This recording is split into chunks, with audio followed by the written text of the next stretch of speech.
When J.I. Packer wrote the historical introduction to the Fleming-Revell edition of Martin Luther's Bondage of the Will, he gave a serious warning to English readers about the parallels between historic Roman Catholicism and the drifts found within Arminianism.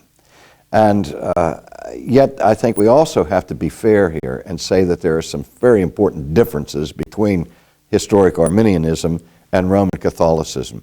But we can explore that in a few moments and show how they do touch each other and can become seductive. That the weaknesses of Arminianism, I believe, expose a person to the Roman Catholic view.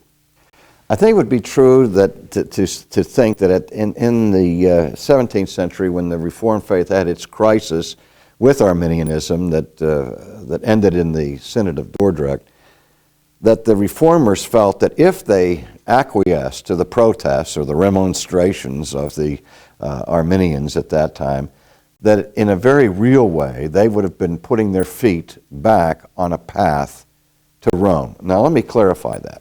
I don't think any of them believed that Arminianism was or is today Roman Catholicism.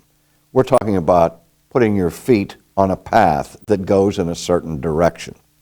Now, the big difference between historic Arminianism and Roman Catholicism is that Arminianism does believe and affirms categorically the doctrine of justification by faith alone.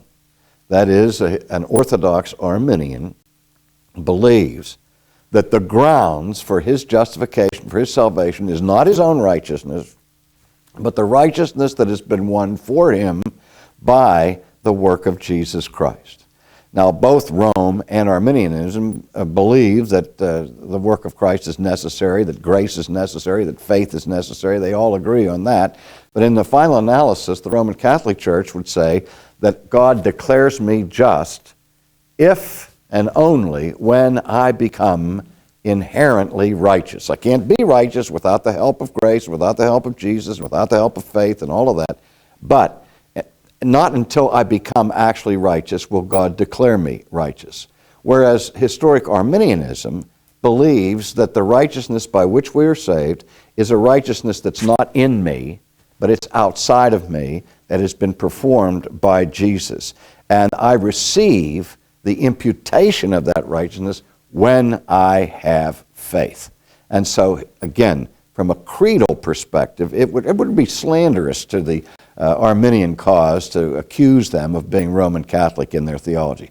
However, when you get down to the nitty-gritty and you push Arminianism to its logical conclusion, there is where you see the extreme danger of slipping into a works righteousness.